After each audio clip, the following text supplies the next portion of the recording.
हरे कृष्णा, राधे राधे। स्वागत है आप सभी का एक बार फिर से हमारे चैनल टू पिंकी शॉर्ट्स में। कैसे हैं आप सभी लोग? आशा करती हूँ आप सभी अच्छे होंगे, खुश होंगे और स्वस्थ होंगे। कमेंट सेक्शन में बताएं कीजिए आप सभी कैसे, और साथ में राधे राधे भी लिखा कीजिए। अच्छा लगता है हमें पढ़कर और ये जानकर कि आप सभी अच्छे हैं और हमारे वीडियो के माध्यम से हमारे साथ जुड़े हुए भी हैं।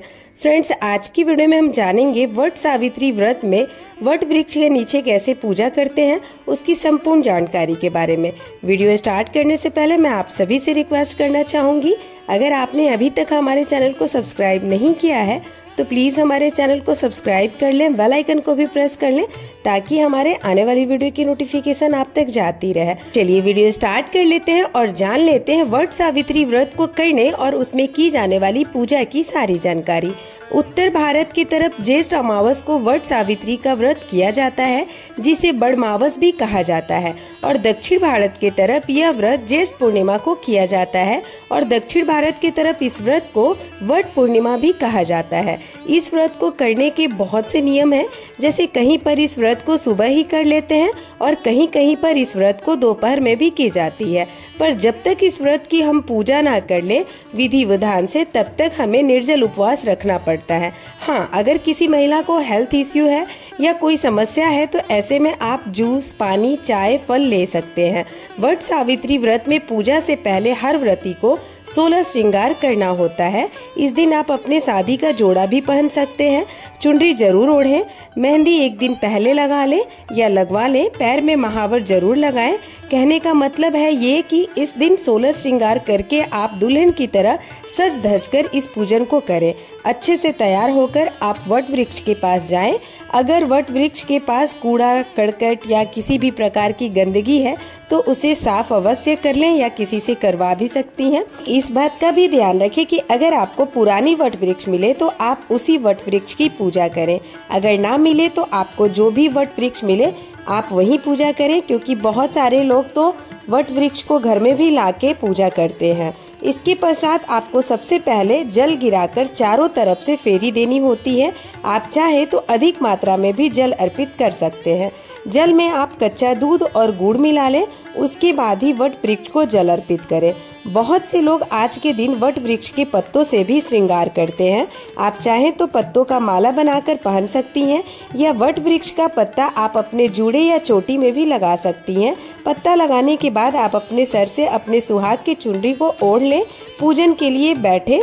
पूजा करने वक्त संभव हो तो आसन जरूर बिछा लें, इससे पूजा का पूरा फल मिलता है। बैठने के बाद आप वट वृक्ष के नीचे हल्दी या आटे से चौक बना लें या पूर लें। आप कोई भी मंगल चिन्ह बना सकती हैं, जैसे स्वास्तिक या अष्टदल कमल, जो आपको आसान लगे आप उसे बना लें। शास्त्रों के अनुसार सर्वप्रथम माता सावित्री ने अपने पति सत्यवान के प्राणों की रक्षा के लिए ये व्रत किया था, इसलिए इसे वट सावित्री व्रत का नाम दिया गया। स्वास्तिक बनाने के पश्चात आप बरगद का एक पत्ता रखें, उस पर मिट्टी से गौरी माँ बनाकर और एक सुपारी में मौली लपेटकर भगवान गणपति जी को उस पत्ते पर स्थापित करें। वहीं पर थोड़े से अक्षर डालकर आप कलश स्थापना कर ले। कलश आप मिट्टी का ही रखें, क्योंकि उस कलश को वहीं छोड़कर जाना होता है। कलश स्थापना में आप कलश के कंठ पर कलावा या चुनरी लपेट लें। इसके पश्चात कलश में कंठ तक जल डालें और उसमें मुद्रा यानी सिक्का, सुपारी, रोली, अक्षत, हल्दी ये सभी सामग्री डाल दें। उसके पश्चात पंच पल्लव कलश के अंदर डालकर कलश के ऊपर ढक्कन में थोड़े से काले तिल डालकर एक पूर्ण पात्र रख दे और उसके ऊपर आप जटा वाला नारियल जिसमें कलावा या लाल चुनरी लपेटकर रख दे, या आप चाहें तो उस पर घी का दीपक भी रख सकती हैं। उसके पश्चात एक वट वृक्ष का पत्ता रख के उस पर यमराज, माता सावित्री और राजा सत्यवान की तस्वीर स्थापित करें। अगर आपके पास ये तस्वीर ना हो तो आप वट सावित्री व्रत की कथा पुस्तिका को भी वहाँ रख सकती हैं, क्योंकि इस पुस्तिका पर यमराज जी, सावित्री माता और सत्यवान जी का चित्र अवश्य बना रहता है। आप उस चित्र का ही पूजन करें। सबसे पहले जल और फूल की सहायता से आप सब पर स्नान की भावना से जल अर्पित करें।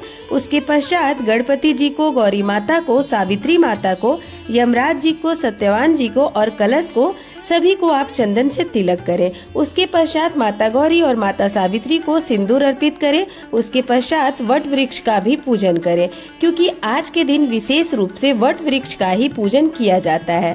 वट वृक्ष में ब्रह्मा, विष्णु, महेश इन तीनों का वास माना जाता है। तो पूजा करने से पहले सभी का ध्यान करें और पूजन शुरू करें। वट वृक्ष की पूजा में आटे और हल्दी का ऐपन बना ले या घर से बनाकर ले आएं। उसको वट वृक्ष पर 5, 7 या 11 बार अर्पित करें। आप अपने हथेलियों पर अच्छे से लगाकर अपने हाथों से अच्छे से वट वृक्ष पर इसे लगाएं।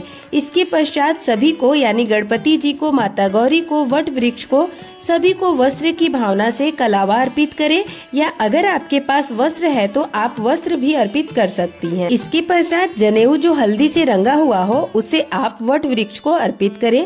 इसके पश्चात सभी को फूल, अक्षत अर्पित करें और अमावस्या की तिथि होने के कारण आप इस दिन काले तिल भी सभी को अर्पित करें। इसके पश्चात सूत से जो सिलाई के सूत होते हैं उससे 12-12 धागों के 2 डोरे तैयार किए जाते हैं।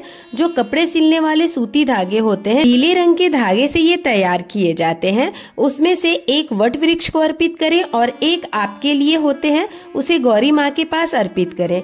अगर आपकी तरफ ये डोरे नहीं बनाए जाते तो कोई बात नहीं, हर जगह थोड़ी बहुत चेंजिंग होती है। इसके पश्चात वट वृक्ष को आप धोती या गमछी भी अर्पित कर सकती हैं। इसके साथ आज के दिन आप अपने पति के लिए भी कुछ न कुछ जरूर लेकर आए वट वृक्ष के पास और वो चीज वहाँ चढ़ाएं। वो चीज कुछ भी हो सकता है, चाहे तो पैंट शर्ट का कपड़ा या रुमाल, गमछी, कुछ भी एक चीज रख सकती हैं। इसके पश्चात 16 श्रृंगार की सामग्री और वस्त्र के रूप में एक ब्लाउज की पीस भी रख सकती हैं और साथ में दक्षिणा भी जरूर रखें। इन सब को एक बांस की डलिया में रखकर वहाँ अर्पित करें। इसके पश्चात वट वृक्ष के नीचे पंखा रखने का भी नियम है। अगर आपको बांस का पंखा मिले तो आप वही रखें, अगर ना मिले, क्योंकि हर जगह बांस का पंखा नहीं मिल पाता, तो आपको जो भी पंखा मिले उसे रख सकती हैं। उसके बाद इस पूजा में काले अंकुरित चने का बहुत महत्व है, तो आप इसे जरूर लाएं और चने को सबको अर्पित करें, क्योंकि ऐसी मान्यता है कि अंकुरित चने अर्पित करने से वंशवेल में वृद्धि होती है। अगर आपके यहाँ सिर्फ सूखे चने या सिर्फ भिगोए हुए चने चढ़ते हैं तो आप इन्हें ही चढ़ा सकती हैं। इसके पश्चात जो भी मौसमी फल है वो अर्पित करें। इसके पश्चात जटा वाला नारियल जरूर अर्पित करें। इसके पश्चात जो भोग यानी प्रसाद आपके यहाँ या आपके तरफ बनता है, जैसे कि यहाँ मीठी पूड़ी, कहीं गुलगुले, जो भी बनाया जाता है, जो भी आपकी कुल परंपरा हो भोग लगाने की, आप उस प्रकार से भोग अर्पित करें। इसके पश्चात हाथ में थोड़े से काले चने लेकर वट सावित्री व्रत की कथा को पढ़ें या सुने। कथा संपन्न होने के पश्चात धूप दीप से सभी की आरती करें। आरती आप घी के दीपक या कपूर से भी कर सकती हैं। इसके पश्चात आप वट वृक्ष की फेरी करें। फेरी आप कच्चे सूत या पीले धागे से, जो सूती सिलाई वाले होते हैं, या मौली से भी कर सकती हैं। फेरी शुरू करने से पहले आप धागे को पहले वट वृक्ष में अटका ले। उसके बाद आप 5, 7, 11, 21 या जितनी बार आप करना चाहें, अगर आपका धागा जितना हो आप उतनी बार फेरी दे सकती हैं। इसके अलावा भी अगर आप फेरी लगाना चाहती हैं तो आप काले चने से भी लगा सकती हैं, या तो काजू, किशमिश, मूंगफली जो भी हो आपके पास, आप उससे भी फेरी लगा सकती हैं। और फेरी आप अपने सामर्थ्य के अनुसार लगाएं। वैसे तो सबसे उत्तम जो है वो 108 फेरियां होती हैं, परंतु ये पूरी तरह से आपकी शारीरिक क्षमता पर निर्भर करता है। अगर आपकी तबीयत ठीक ना हो या आप में क्षमता ना हो तो आप 5, 7, 11, 21 भी फेरी लगा सकती हैं। फेरी संपन्न होने के पश्चात वृक्ष के गले मिलने यानी भेंट लेंगे वट वृक्ष को और फिर बड़ बाबा के चरण स्पर्श कर ले। इसके पश्चात जो पंखा आपने चढ़ाया था यहाँ पर, उससे वट वृक्ष को पंखा झल देंगे, पंखे से हवा कर देंगे और इसी पंखे से सबसे पहले हमें अपने पति को भी पंखा झलना है यानी हवा देनी है। ये पंखा हर साल नहीं ही चढ़ाते हैं। और जो डोरा चढ़ाया था उसे एक वट वृक्ष के पास ही रहने दे और दूसरा आप खुद धारण करें, पर ये आप पति के हाथों धारण करें घर जाकर।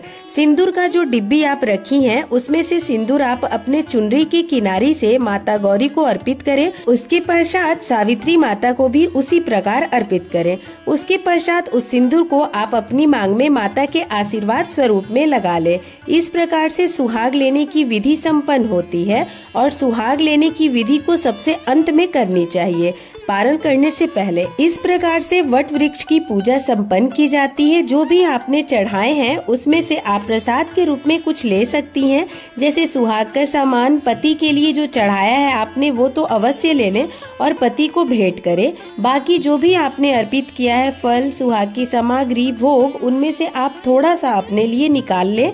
बाकी चीजों को वहीं रखा रहने दें, क्योंकि ये सब पंडित जी का ही होता है। आशा करती हूँ मेरी वीडियो के माध्यम से बताई गई जानकारी आप सभी के लिए यूजफुल होगी। वीडियो अच्छी लगी हो तो वीडियो को लाइक, कमेंट और शेयर करना बिल्कुल भी नहीं भूलिएगा। मैं एक बार फिर से आप सभी से रिक्वेस्ट करना चाहूंगी, अगर आपने अभी तक हमारे चैनल को सब्सक्राइब नहीं किया है तो प्लीज हमारे चैनल को सब्सक्राइब कर लें, बेल आइकन को भी प्रेस कर लें, ताकि हमारे आने वाली वीडियो की नोटिफिकेशन आप तक जाती रहे। हमारी वीडियो में लास्ट तक बने रहने के लिए आप सभी का दिल से धन्यवाद। अब मैं आप सभी से विदा लेना चाहूंगी। मिलती हूँ अगली वीडियो में और भी नई जानकारी के साथ। तब तक के लिए आप सभी को राधे राधे, जय श्री राधे।